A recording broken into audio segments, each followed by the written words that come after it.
আজি 25 জুন আৰু 26 জুনৰ মাজনিশা 1975 চনত প্ৰধানমন্ত্ৰী ইন্দিৰা গান্ধীয়ে দেশত জৰুৰী অৱস্থাৰ প্ৰৱৰ্তন কৰিছিল আৰু দেশৰ ইতিহাসত মাত্ৰ এবাৰৰ বাবেই আৰু অত্যন্ত বেআইনীভাৱে দেশত প্ৰধানমন্ত্ৰী ইন্দিৰা গান্ধীয়ে জৰুৰী অৱস্থা ঘোষণা কৰিছিল।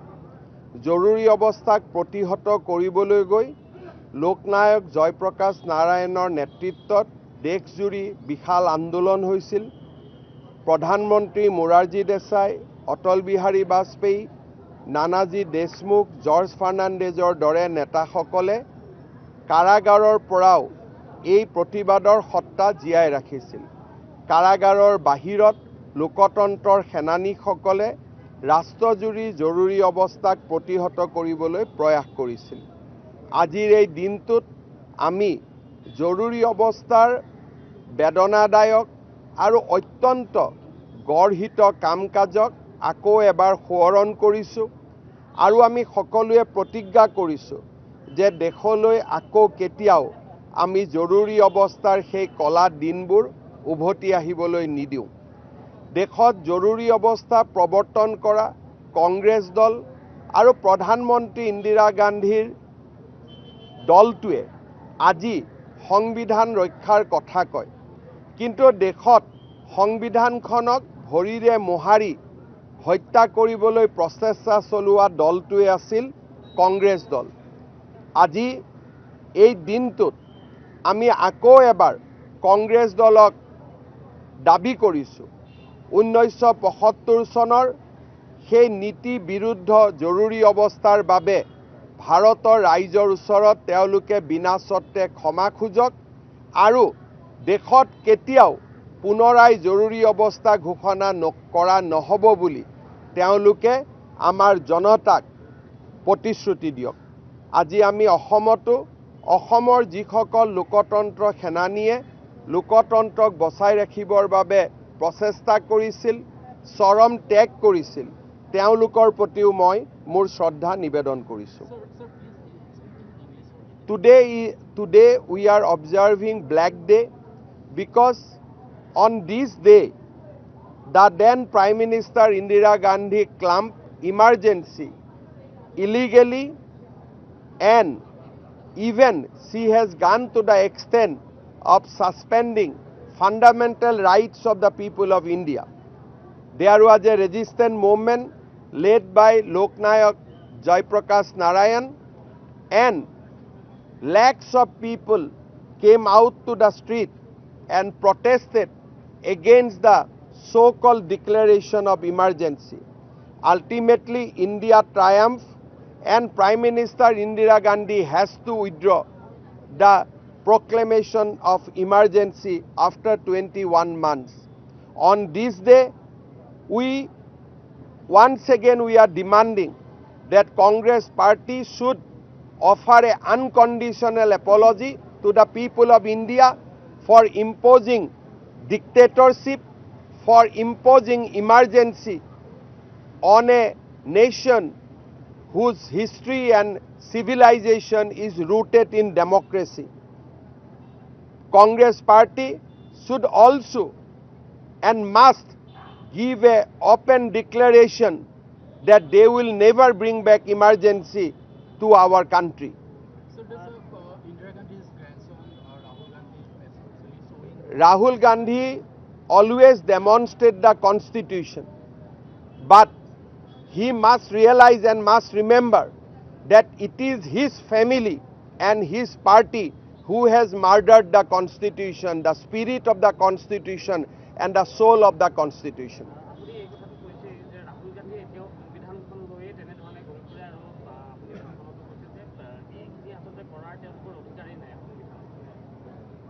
So, আমাৰ দেশত এবাৰৰ বাবেই আভ্যন্তৰীণ কাৰণত জৰুৰী অৱস্থা ঘোষণা কৰা হৈছিল। কোনে জৰুৰী অৱস্থা ঘোষণা কৰিছিল? ইন্দিৰা গান্ধীয়ে। জৰুৰী অৱস্থা নীতি বিৰুদ্ধভাৱে ঘোষণা কৰা হৈছিল। জনতাৰ মৌলিক অধিকাৰ নিলম্বিত কৰা হৈছিল। আমাৰ দেশত এক প্ৰকাৰ ডিক্টেটৰশ্বিপ ইন্দিৰা গান্ধীয়ে লৈ আহিছিল। আজিলৈকে কংগ্ৰেছ দলে ৰাজহুৱাকৈ তাৰ এই সমগ্ৰ ঘটনাৱলীৰ বিষয়ে ক্ষমা বিচৰা নাই। তেওঁলোকে এইটো প্ৰতিশ্ৰুতি দিয়া নাই যে ভৱিষ্যতে কেতিয়াবা যদি আমি শাসনত আহোঁ আমি কেতিয়াও জৰুৰী অৱস্থা আৰু ঘোষণা নকৰোঁ। মই ভাবোঁ যে যেতিয়ালৈকে কংগ্ৰেছ দলে ভাৰতৰ জনতাৰ ওচৰত জৰুৰী অৱস্থাৰ বাবে ক্ষমা নিবিচাৰে তেতিয়ালৈকে সংবিধানৰ কথা কোৱাৰ তেওঁলোকৰ কোনো নৈতিক অধিকাৰ নাথাকে।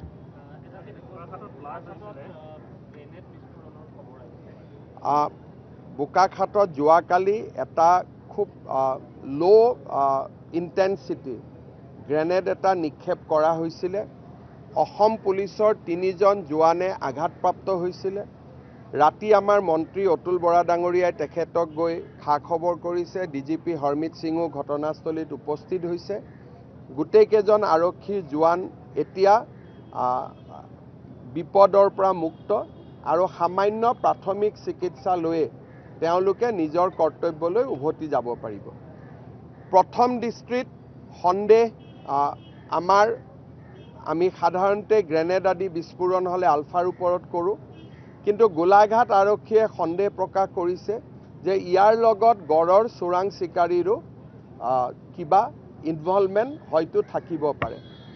2জন যুৱকক চিনাক্ত কৰা হৈছে, যি 2জন যুৱকে মটৰচাইকেলত বহি এই গ্ৰেনেডটো বিস্ফোৰণ কৰা বুলি। 2জন যুৱক বৰ্তমান আমাৰ পুলিচৰ হাতত পৰা নাই। 2জন যুৱকে পলাই আছে। এই 2জন যুৱকক গ্ৰেপ্তাৰ কৰাৰ পিছত আমি নিশ্চিত হ'ম যে তেওঁলোক সঁচাকৈ পুলিচে সন্দেহ কৰাৰ দৰে তেওঁলোকে গ্ৰেনেড ব্লাষ্ট কৰিছিলে নে আন কোনোবা দ্বিতীয় বা তৃতীয় পক্ষই গ্ৰেনেড ব্লাষ্ট কৰিছিলে। কিন্তু গোটেই ঘটনাটো আৰক্ষীয়ে তদন্ত কৰিছে। আৰক্ষীয়ে অকল আলফাক চিন্তা কৰিয়ে তদন্ত কৰা নাই। আৰক্ষীয়ে আলফা, চোৰাং চিকাৰী আৰু আন কিবা কাৰণ হ'ব পাৰে নেকি, গোটেইকেইটা কাৰণক মুকলি কৰি তদন্তৰ গতি অব্যাহত ৰাখিছে।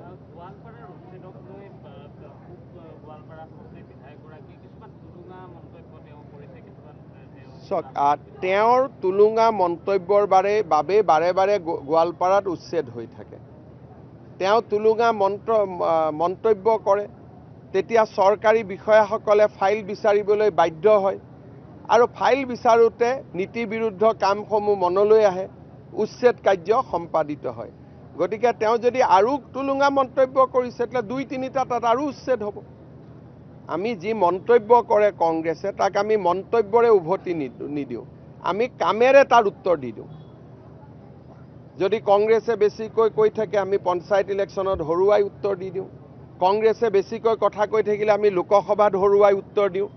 আৰু বিধায়কবিলাকে যেতিয়া কৈ থাকে তেতিয়া উচ্ছেদৰ বিৰুদ্ধে কয়, তেতিয়া আমি উচ্ছেদ কৰি তাৰ প্ৰত্যুত্তৰ দিওঁ।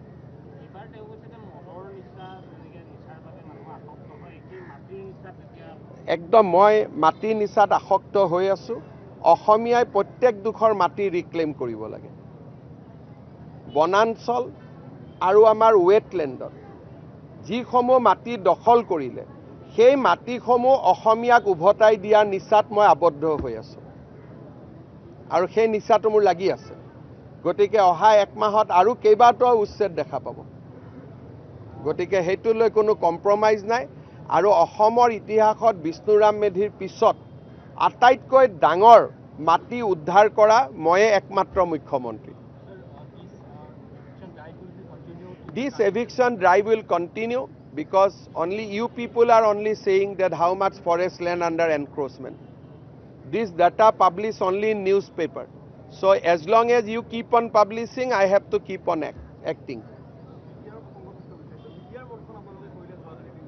দিলীপ শইকীয়াক সুধিব। বিটিআৰত মই জুলাইৰ 1st উইকত 5 দিনৰ প্ৰগ্ৰেম লৈছোঁ, তেতিয়া মই গম পাম যে কি আছে কি নাই।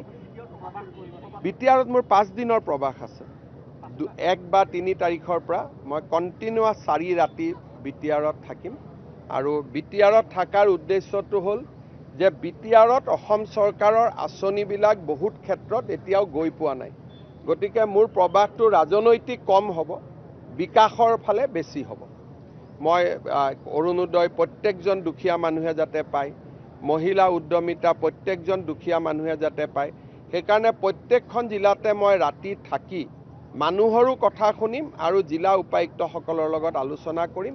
পলিটিক্যাল হ'ব যেতিয়া আমি টিকেট পত্ৰ দিম তাৰ পিছত, কিন্তু এই 5টা দিনৰ যিটো মোৰ প্ৰৱাস সেইটো সম্পূৰ্ণ ডেভেলপমেণ্ট অৰিয়েণ্টেড হ'ব।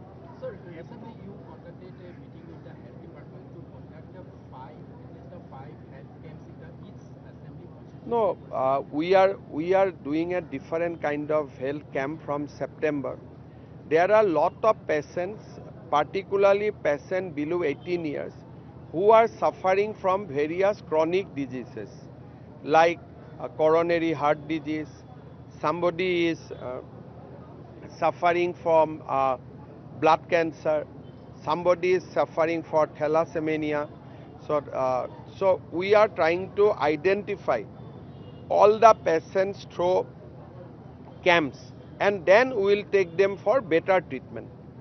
So that's a different kind of health camp. It is not a camp for disbursing medicine. This is a basically screening camp to identify children below 18 years who are suffering for chronic disease.